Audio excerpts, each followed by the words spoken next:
Not even 24 hours after President Biden delivered his farewell address and warned the country of the formulation of an oligarchy under the next administration, we actually got to witness one of Donald Trump's robber barons talk about his plans to rob the country. So first, let's watch President Biden and his warning, and then we're going to go straight in to the robber baron. I want to warn the country of some things that give me great concern. This is a dangerous and that's a dangerous concentration of power in the hands of a very few ultra-wealthy people. And the dangerous consequences if their abuse of power is left unchecked. Today, an oligarchy is taking shape in America of extreme wealth, power, and influence that literally threatens our entire democracy, our basic rights and freedoms, and a fair shot for everyone to get ahead. We see the consequences all across America, and we've seen it before, more than a century ago. But the American people stood up to the robber barons back then and busted the trusts. They didn't punish the wealthy. They just made the wealthy play by the rules everybody else had to. We need to be fiscally responsible. We need to work to close the deficit and bring the national debt under control. In 2013, Congress extended the Bush tax cuts for everyone except those making more than $400,000 a year. This bipartisan decision saved the Treasury $600 billion, helping to narrow the deficit. Do you agree that ending the tax cuts for those making more than $400,000 would help close the deficit and reduce our national debt?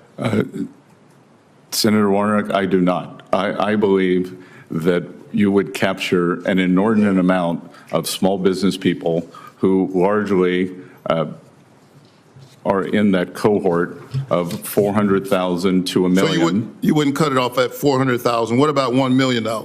That again, I believe these are small business pass-through owners, and I believe that we, as I said before, Wall Street's done great. It is time for Main Street to do well, and small businesses need to drive what I call the reprivatization here away from this government spending. I agree that it's Main Street's time. I'm from Atlanta, so I'll say Peachtree and some other locations in my state. What about those making more than 10 million?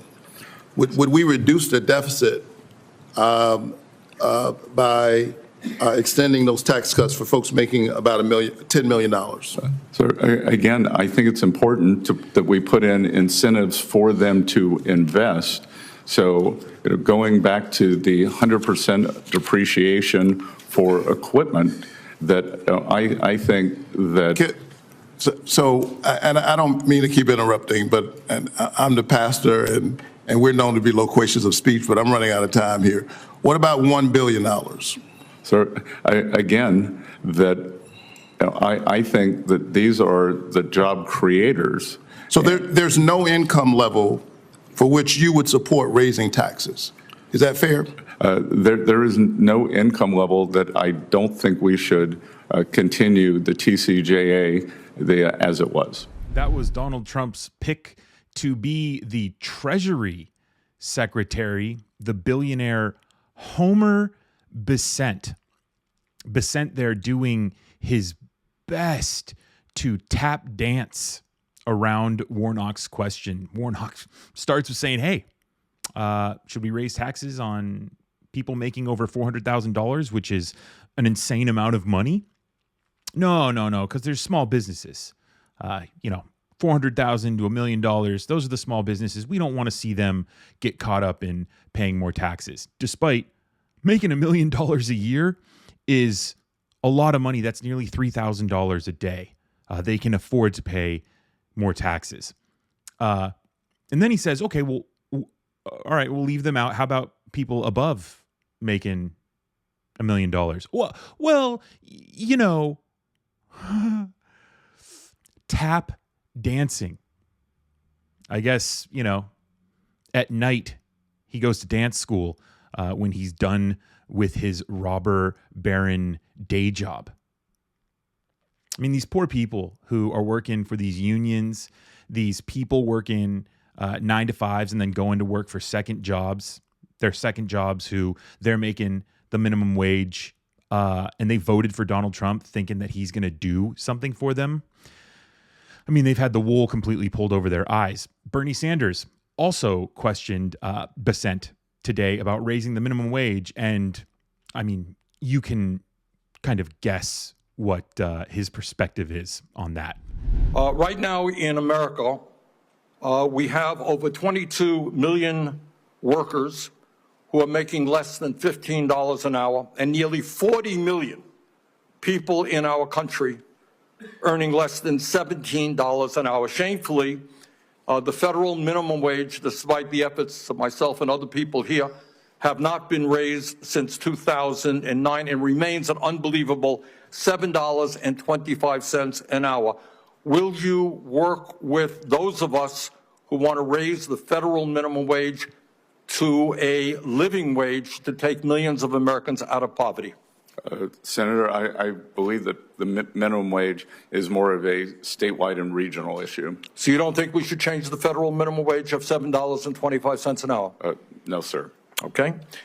Mr. Bessent? So we're not going to raise the minimum wage for those working the hardest, and we're going to give tax cuts to the people who don't need them. Now, is this Trump? Is this that Trump populism that we heard so much about? I mean, the entire Trump campaign and incoming Trump administration are phonies, pretending to be populists so that they can enrich themselves. Joe Biden was 110% right about the formulation of an oligarchy, and we saw it. We saw the prime example of it. Donald Trump's Secretary for the Treasury talk about how he's not going to raise any taxes on those making over $400,000 a year. And, you know, when it comes to the minimum wage, I'm not gonna do anything at the federal level. He also was asked about the cuts that he'll make to Medicaid. And again, he did his best to tap dance around the fact that he is most likely going to cut Medicaid to pay for those tax cuts. Yes or no, will you recommend cutting Medicaid? I'm sorry. Did you say, I didn't hear whether you said Medicaid or Medicare. Yes or no, will you recommend cutting Medicaid? Medicaid? That I will, it's the business of Congress to do the budget, and I am in favor of empowering states, and I believe that for some states that will be an increase, for some states that will be a decrease.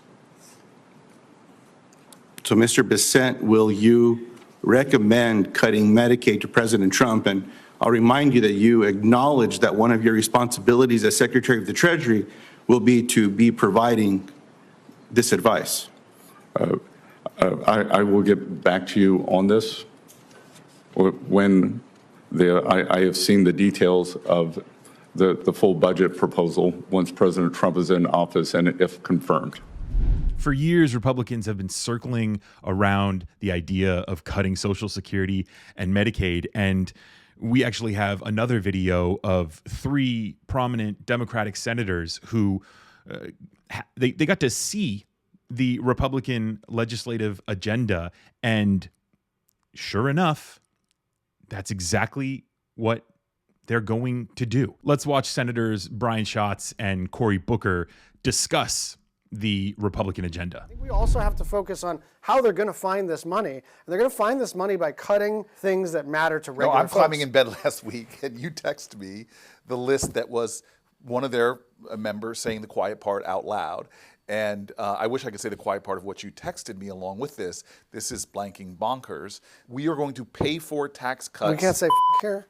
No, sir, we cannot. That's the utter bonkersness, as you said, is that they are telling us Like, we want to go after your health care, your retirement security, in order to pay Are for we it. fancy enough to like publish it as a link on our social right now? Or put it up. Look right here. Can't we Here's just- the link to the I thing. wanna- why are you Or putting right here. down? Put up. Okay. Either way, they're Can saying. we put it right on Murphy's head? Yeah. Put the link right on Murphy's I'm head. not doing anything right now. I'm just listening to you guys. No, but honestly, we're laughing so we don't cry. They're literally saying to America, we're going to create a tax plan where the overwhelming benefits, 80% plus, are going to go to the richest 1%. And in order to pay for that, they're saying to you, we're going to cut so many of these benefits, many of which you've earned yourself. I mean, it's just And not a small amount of money, right? So what they're talking about is $2 trillion or more of cuts to Medicare, healthcare for seniors, Medicaid, healthcare for poor kids, and the Affordable Care Act,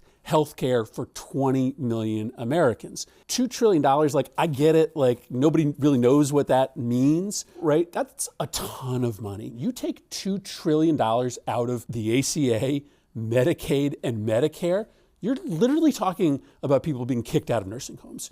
You're talking about really poor, sick kids not getting surgeries, not getting doctor's appointments. So there you have it.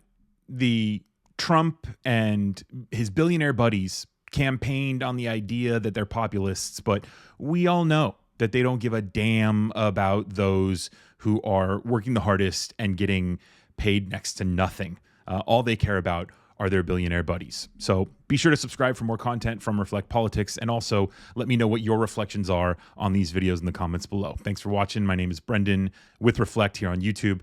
See you in the next one.